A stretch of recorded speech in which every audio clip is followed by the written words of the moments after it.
The left's secret weapon. How they've outpaced preppers and patriots in secure communications. What the extreme left has done right and where they've left themselves vulnerable.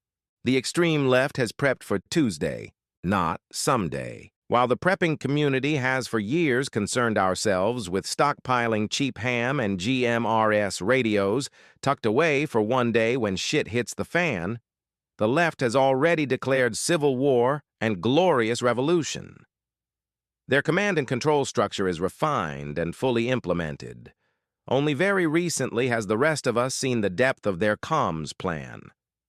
The anti-ICE left has mastered OPSEC discipline, minimal metadata exposure, quick channel switches, and redundancy. They have a pretty secure way of vetting users into their groups. One big problem with their plan, however, phone-based apps remain vulnerable to grid failures, jamming, subpoenas, device tracking, or mass surveillance. Primary technology, Signal app.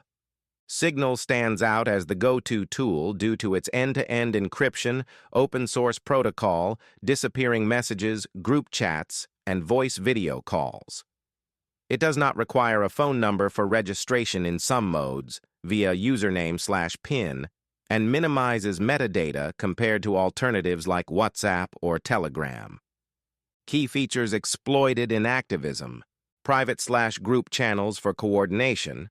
Groups, sometimes large, share alerts on ICE operations, agent movements, vehicle tracking, and deployment of rapid responders. Disappearing messages, set to auto-delete, for example, after minutes/hours/days, to reduce data left on devices if seized. Location sharing, real-time pings or maps to track targets. For example, ICE agents outside specific sites like Glam Doll Donuts in Minneapolis. Blur tools for photos/videos and screen security to protect identities. Aliases/usernames. Avoid real names/phone numbers. Smaller cells for sensitive planning. Recruited offline. Chevy Silverado with the newly changed plates with the coexist sticker on the back. We're on Irving and Lake Street, going north on Irving. We seem to be the only commuters following. Just wanted to give an update on our location.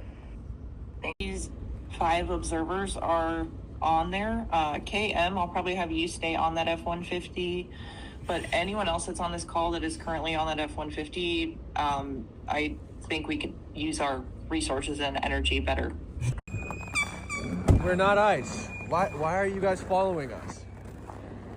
And they leave like right when we get out of the car. We're not ICE. We're not ICE.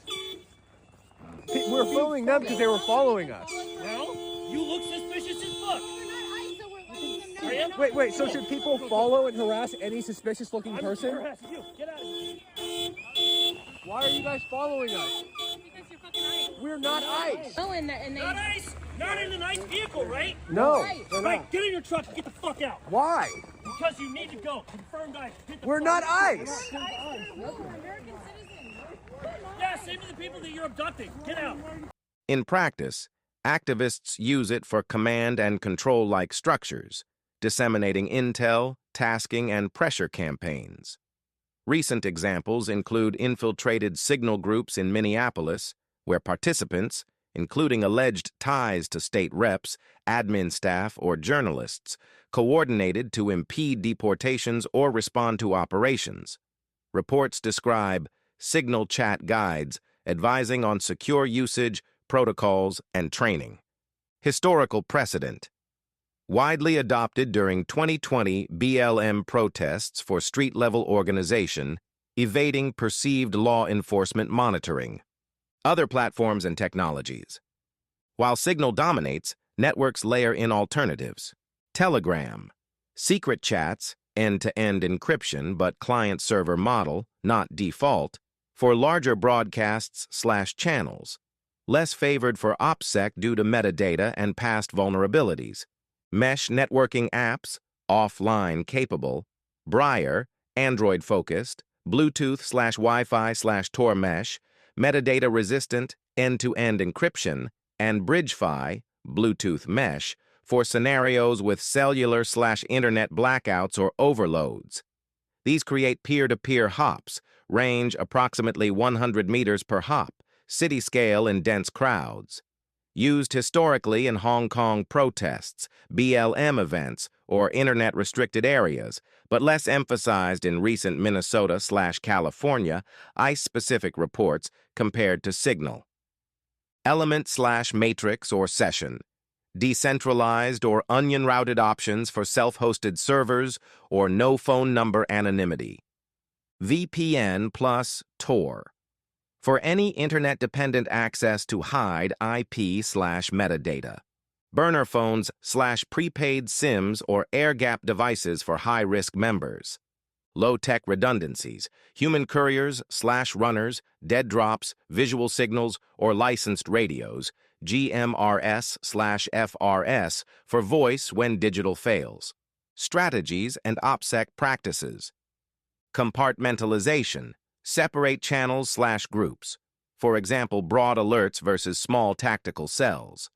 Recruit sensitive roles offline/in-person. Rapid mobilization. Rapid responder networks monitor ICE activity, sometimes via public tips, social media, or leaks, and deploy via Signal for physical presence, tracking, or interference. Metadata minimization. Avoid voice if possible, text preferred. Burst communications, rotate groups/keys, use disappearing messages. Physical integration. Foot patrols in neighborhoods, post-2020 Floyd networks in Minneapolis, linked via Signal for real-time updates. Training manuals/guides, explicit instructions on Signal setup, evasion of surveillance and legal boundaries. Redundancy. Layer apps. Fallback to in-person or non-digital when grid compromised. Funding/logistics tracking. Some reports mention shared docs on financing or protocols within groups. These enable shadow coordination, tracking agents, forming pressure campaigns, and scaling from local neighborhood watches to regional/national responses. If you like this content, please smash the like button and hit subscribe. It's free, and it's the only way I can bring you content like this. Additional factors. Local and state government complicity. In blue states, Minnesota and California as examples, anti-ICE are being aided and shielded by local governments, shielded by local and state police standing down, allowing groups to stop traffic, vandalize property, and assault their enemies, media, federal officers, Christians, and Jews, aided by the use of official databases, facilities, and personnel including elected officials.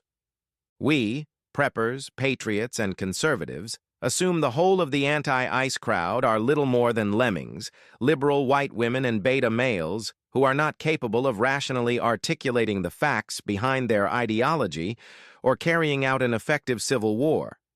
The ones who can tell us openly, it's the destruction of a capitalist society and the full implementation of socialism. The glorious revolution. Preppers, patriots, and conservatives have long held the belief that we have the majority of the guns, most of the proven warriors, the training, and the moral high ground.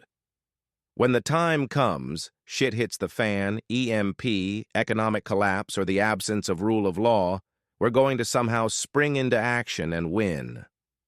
Now, other than the immediate concern of ICE rioters stopping random cars, demanding ID and violently attacking normal people, known or suspected conservatives, how do we as preppers create and implement our own command and control structure?